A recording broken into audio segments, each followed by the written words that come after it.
From this moment on, you will now be known as Sharkbait. Sharkbait! Ooh-ha-ha! Welcome, brother Sharkbait. Sharkbait! Ooh-ha-ha! Enough with the Sharkbait. Sharkbait! Ooh! But... Hey, what's up, everybody? This is D from Brooklyn. And yes, the reef tank is still alive. All the fish are still kicking. My Brooklyn homie fish, the flatbush hoodlums, the Three Musketeers. There's old Sonny, Mr. Bitcoin.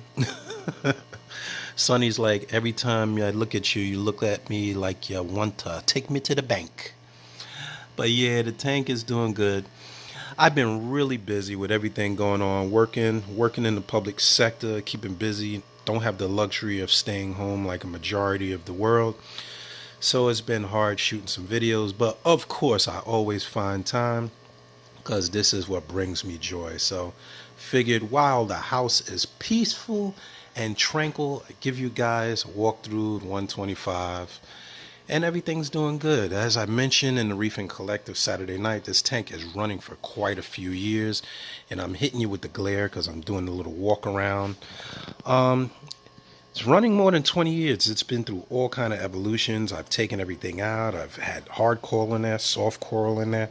Have the remnants of a lot of different layouts and designs.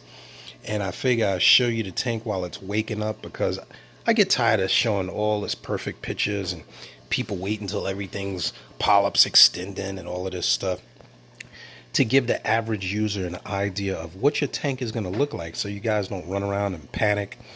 And I had a lot of leather corals in here that I took out because of they were just growing too fast, and my overzealous filefish had been nipping on them, which was another issue you guys want to be very aware of. The filefish do a great job, but when they're not eating aptasia, they still need to eat, and like all of God's creatures, they will eat what is available. So just to give you the background, this is a 125-gallon reef tank. It started out as a freshwater tank in 2000 and actually 1999. I had this tank a long time. So the tank itself is really old. I couldn't even tell you the manufacturer. It's a glass tank. Been through all kind of metamorphosis. There's my boy Little Mike.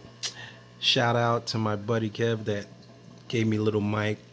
Took his tank down because he moved across country. Little Mike has become one of my favorite fish. The spotted hawkfish. He is very interactive and always wanting to know what I'm doing. So shout out for my boy here, Little Mike.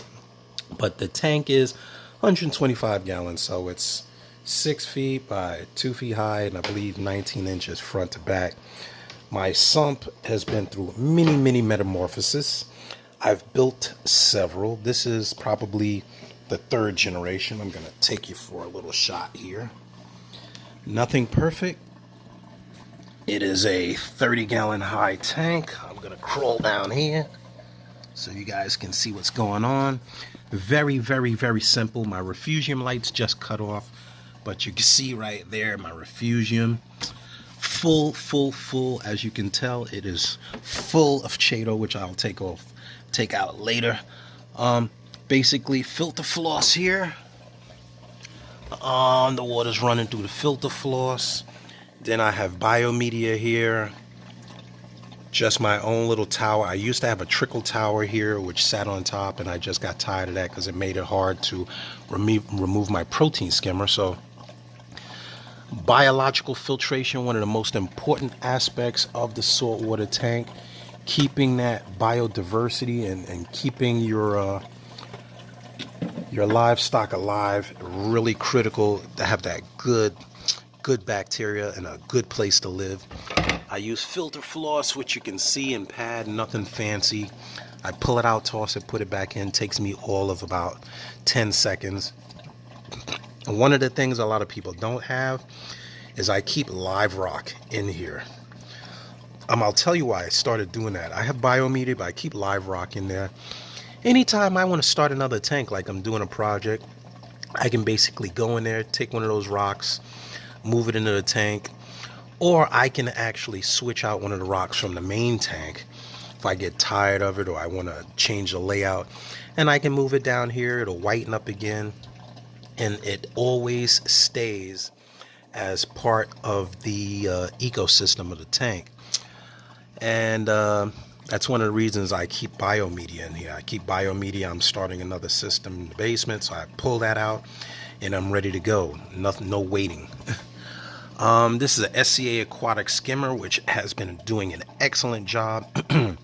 As you can see, I have two lines. I pull this line out in the winter. This line runs outside through my air conditioning duct, which is above the tank.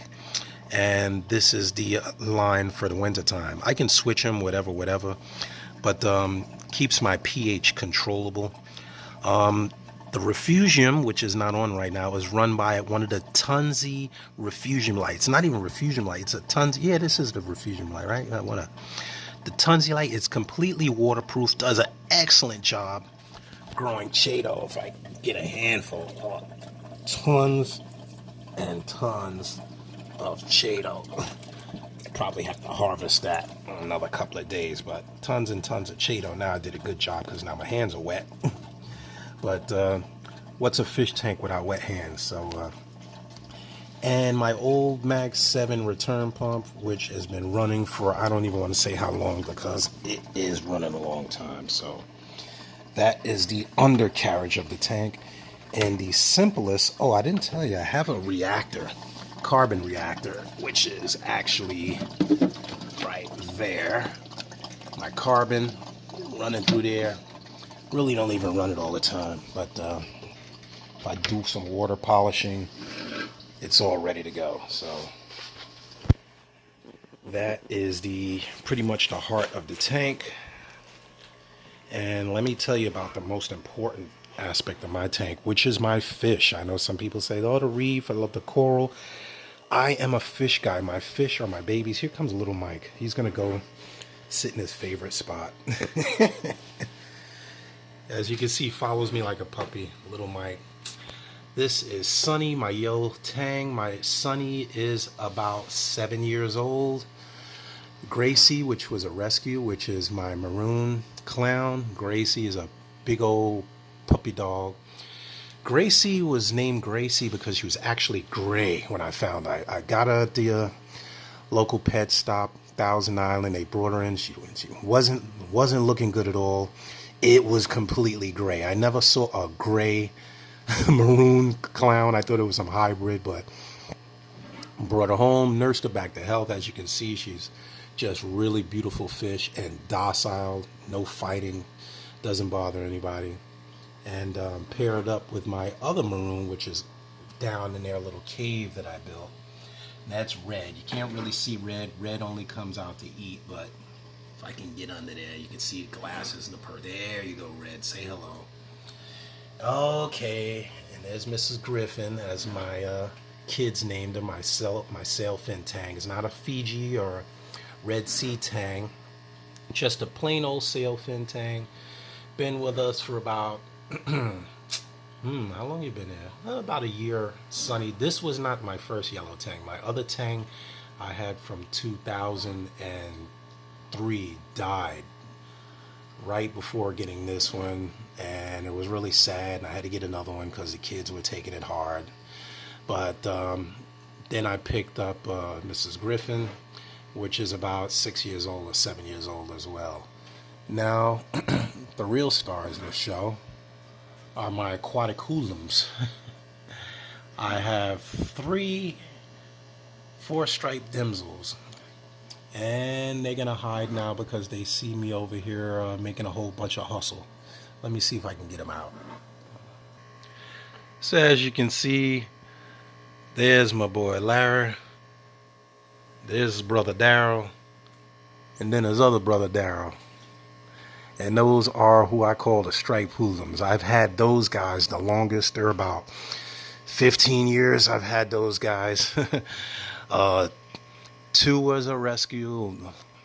Larry I had for the longest, and he just kind of got them all up to par, and they've all been one big happy family. So Yeah, those are my boys. They would not be welcome in any new tank because they will cause complete chaos and havoc. Like any other Brooklyn people, we cause chaos, is what we do. Other fish, of course, I have my yellow chorus wrasse, which has grown significantly. Beautiful fish, completely hooked me up, helped me get rid of the pyramid snails and some of the pest worms that I've had in here, bristle worms and things like that. Other than that, I have two 6-line wrasse, which also do a great job keeping pests under control. Um, yeah, wonderful fish. I'm getting them in a big enough tank. They are really pretty. And they pretty much stay out of the way. You really don't see them very often. They come out, they peek.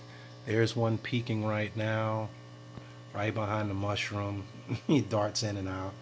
And they keep to themselves. So there's red coming out of her hole, coming out his hole. And that's the fish. Other than that, nice balance. As you can see, I'm a fan of mushrooms. I have 1, 2, 3, 4, 5, 6 varieties in here now. I'm looking to get some more. I have another variety downstairs. I love mushrooms. I started out with a lot of acros. You can see one dead one up there. That one had a long time ago. If we look through the magna view, you can actually see that there are polyps growing on the dead coral skeleton, which when the lights come into full daylight mode, it looks like a complete blanket of polyps. So I really love that particular rock. Cabbage leathers, Galaxia, which I really become a fan of. I like aggressive stuff. You could tell. A few Galaxia. I have, I think, 2 Galaxia there. I have some finger leathers, which are going to open up in a few once the sun starts rising in the tank. Kenya tree, which I actually thought was a finger leather. Thank you, Petco. But more of a Kenya tree. I had a gazillion Kenya trees in here at one time. If anybody that knows me, donated a lot of them to the club, pulled them out, put them in other tanks.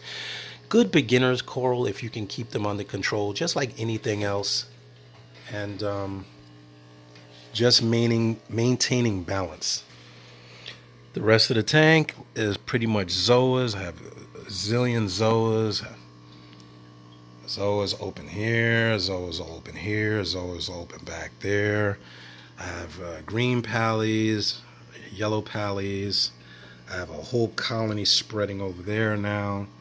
More zoas, more zoas. Cultivating mushrooms.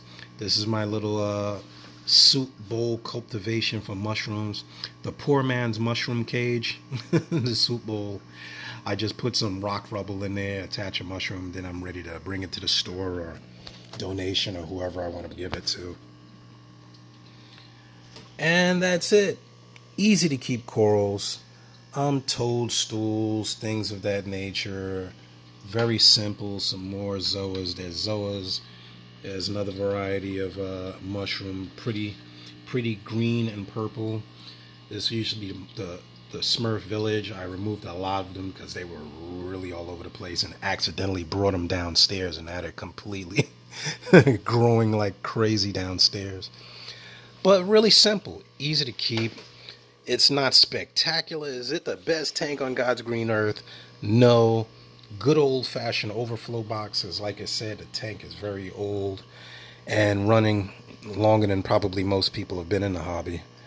But it is what it is. I love my fish. It's in my little dining area here. So I sit, I have my coffee, and I relax. I have another 360 cam, which is going to be mounted over here, so it's not on its own tripod. I'll be probably offering those very soon. I've been testing it. Before I review anything to everybody, I make sure I test it for a long time. But this is a live webcam, 360. It will turn the full length of the entire room. So if we're on a vacation, I have my Neptune hooked up to this particular tank. If I get an alert, I can trigger the camera. I can see it. I can speak to someone if they're home.